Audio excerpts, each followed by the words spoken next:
a demonstration. So let's, oh, I'm sharing the wrong screen there.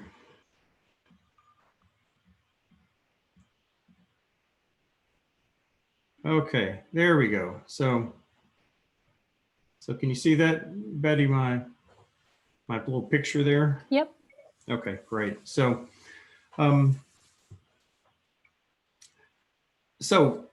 what Gloo Edge allows us to do is to provide an Envoy-based gateway at the edge of our application networks. So we're going to start with a scenario here kind of depicted in this diagram where we have a monolithic application that's out there. It's a pet clinic app. You've very likely seen it before. I think it originally came out of the Java Spring world. So it's a it's a web app that is Java based. It sits in front of a MySQL database. So it's going to be a traditional monolithic application. And so what we're going to do today is show how we can use Gloo Edge to help as part of the transition process from that monolithic app into something that's based on a microservices architecture. And so we're going to use Gloo as the gateway that allows us to enable that. So so from this picture here, you can see the pet clinic app. It's running in our Kubernetes cluster. In this case, it's a kind cluster running on my workstation here, although it could be GKE, it could be AWS, it could be any kind of Kubernetes cluster. There are no restrictions there. And so if we take a look at Gloo itself, it is based on Envoy, so it's an Envoy-based reverse proxy.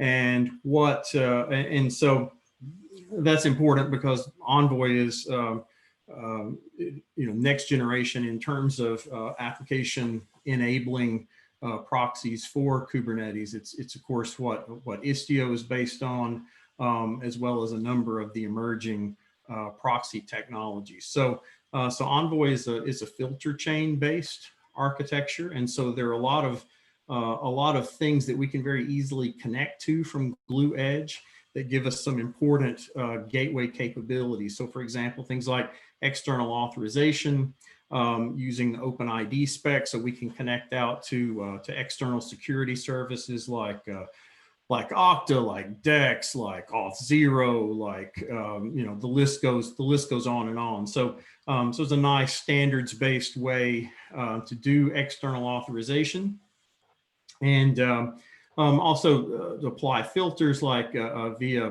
with mod security, web application filters. So any set of ModSec rules that you use to apply, say, protection rules for your application network, you can use those here. We also bundle things like rate limiting services in there, and some other things that we'll talk about as well. So what we're going to do over the course of this exercise is, so we'll start out with just this web application talking to the pet clinic monolith, and then using the capabilities of Gloo, we're going to gradually kind of apply a strangler pattern to that monolith, where we begin to siphon off services from the core pet clinic and put them in other places. So for example, we will take one of the services, and oh, my picture went away.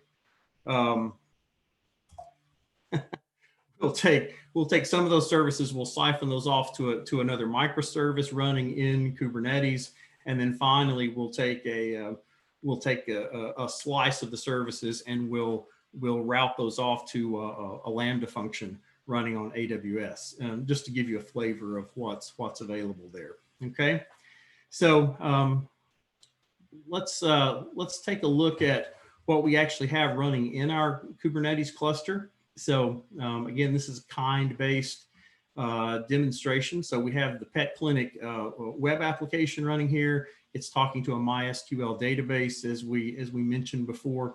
And then you can see Gloo is installed here as well. And so there are a number of elements I just want to talk about briefly that are part of the Gloo part of the Gloo instance we have installed here. So, so there's an API server, which is the web server component that serves up this this administrative web UI here, which we'll come back to a little bit later, but it shows us the current status of the various components of Gloo, and we'll come back and talk about those a little bit more.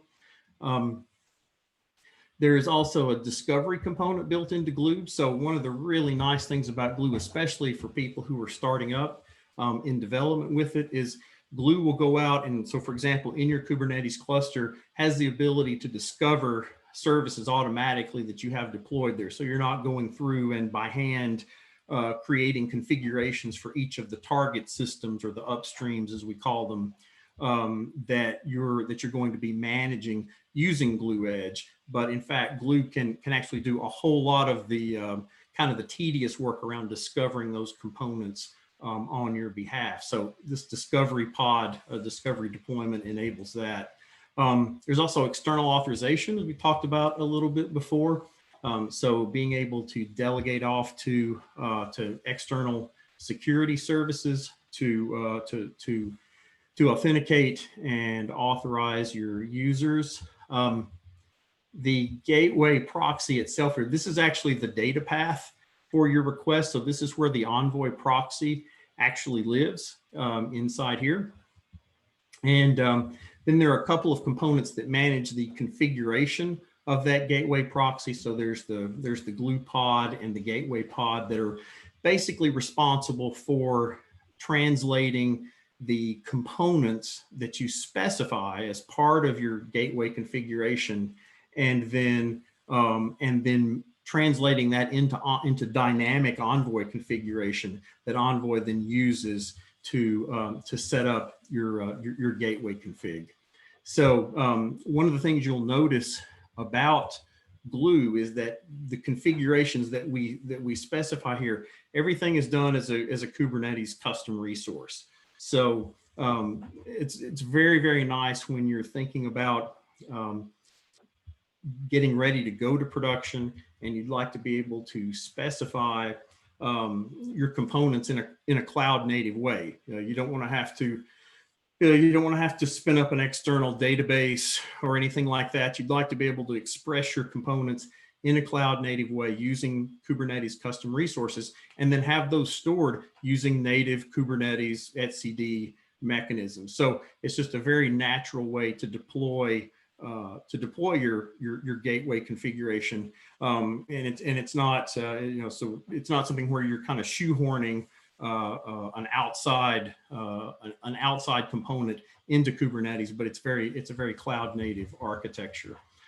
There are also integrations with a number of components for visibility, for metrics, so Prometheus, Grafana, that sort of thing, or you can integrate with your own instances if you'd like, but we do provide you with something out of the box for that as well. Okay, so it's just a quick tour of what's actually running inside the Gloo installation here. So let's actually start building out some things.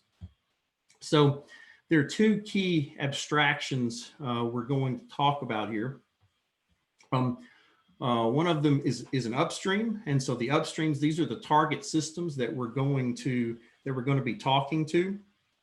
You'll notice here we've already ingested a couple of these, and they've been discovered on our behalf by Gloo Edge. And so you can say here's the default pet clinic, upstream. And so the first thing we're going to do is we're going to connect with that target application. And so the way we do that is through a virtual service. And so you can see we've already established a really basic virtual service here to start with. And if you take a look at that, it's just a very simple one at this point.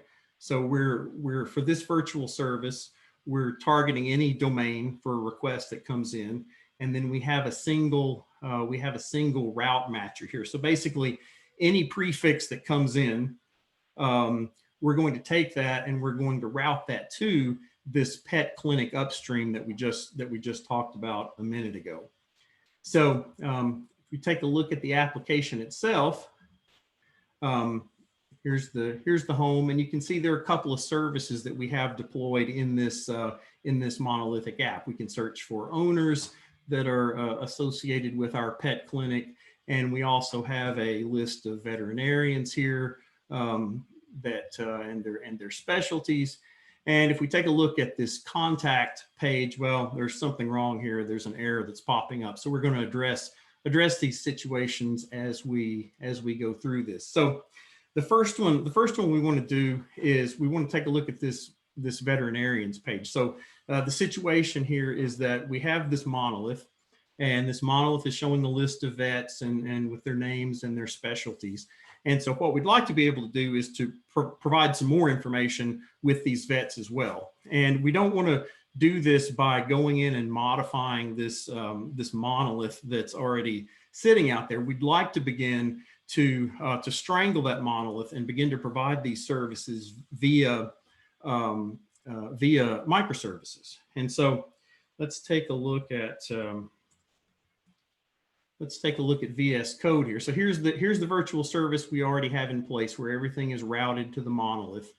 And then there are a couple of other things we want to do with this. So the first thing is this is the actual microservice itself. So you can see there's a deployment here with this microservice.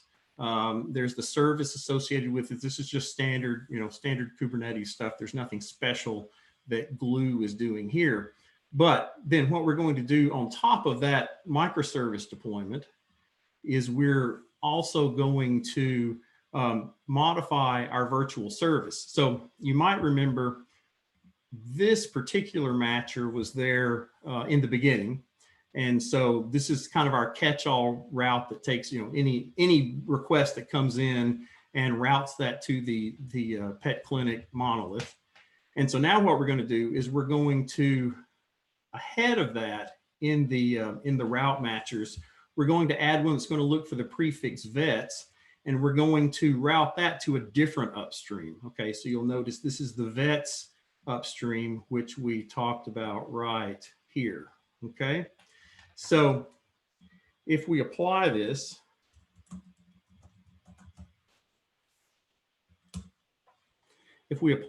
so now we can, our virtual service has been configured, but we look, we got a problem here, right? We have a problem in that our upstream isn't found. And so the Gloo administrative UI is pointing that out to us. Hey, you got a problem. There's an upstream that's being specified in this virtual service that's not found. Well, that's because we did things out of order, right? We supplied the virtual service, but we hadn't actually applied the service that this virtual service points to. So let's go ahead and we'll apply this this microservice. And you can see here in K9s, you can see that microservice is actually spinning up for the first time in our cluster. And so we'll give that just a second. And then once that's running, we can go back to our administrative UI. You can see our service status is now green, right? Because there's no more reference to an upstream that doesn't exist anymore. Everything's there. And now if we go back to our user interface, you'll notice this is our before picture where we had a list of vets with kind of two sets of information. And when we refresh this, you'll see now we also get the location of the vets as well. So what's happening there is this request to vets, right here, is being intercepted by Gloo Edge, and the request is being routed to this new microservice that we've deployed without disrupting the monolith that sits behind and provides the remainder of the services. Okay, so that's kind of fun. Let's take a look at one more path that we can provide here, and that is let's say we decide that you might remember from the beginning, if you look at this contact page, there is an error there. There's nothing backing this particular interface. So that's no good. So So let's assume that in our world we have built a Lambda service in AWS, and that Lambda service actually provides this contact form and stores the information off and that sort of thing. So can we use this same interface and route to yet another service that will provide this missing contact form? So good news is we can do that. Let's go take a look at our code. And so a couple of things to point out here. This is the virtual service. Before we get to the virtual service, let's actually take a look at the upstream that this is based on. So you'll see we have a single AWS virtual service that is deployed here. And what this has done, we've gone out and simply basically interrogated this with our AWS user ID. And so you can see there are a whole bunch of Lambda services that are available here on this particular AWS account. And so we're actually going to just pick the one of these that does what we want it to do, which is this guy right here, this contact form version 3 is the Lambda service that we want to route to from Gloo. So let's go take a look at our virtual service. So how can we leverage that Lambda function? Well, you may remember, so this is our new virtual service. You may remember this is the first matcher that we have here, which is just kind of the catch-all. Here's the one that routes to the vets microservice. And then here's the one that's going to match any path that begins with contact and then routes it off to this particular AWS Lambda function that we just took a look at. Okay. So let's go and apply that.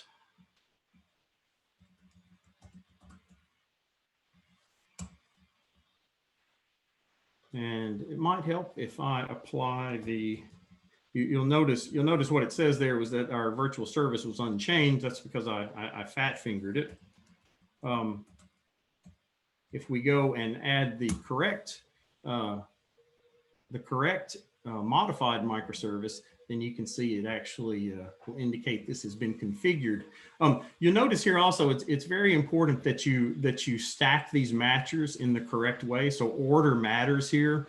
And so that's why we have the contact prefix and the vet prefix matchers first. And then we have this catch-all at the end. If we put the catch-all at the beginning, then these particular matchers would never be reached. So it is important to pay attention to ordering here. But our virtual service change should have been applied now. So if we go take a look at this, the owners are still okay. The vets are still showing 3 columns, and the contact now is actually showing a proper contact form and not throwing an error. And so what we've been able to do using Gloo is we've been able to assemble these kind of 3 very different underlying resources, you know, a monolithic application, a microservice, and a Lambda function, and assemble these so that from a front end standpoint, it's just a single coherent application. So that's about it for the basic traffic management demo. If there are any questions, I'd be happy to talk about those. So.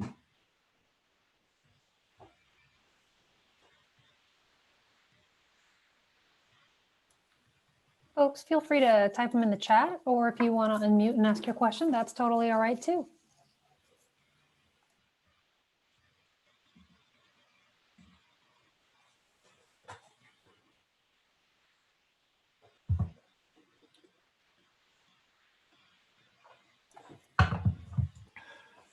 Jim, you have stunned everybody.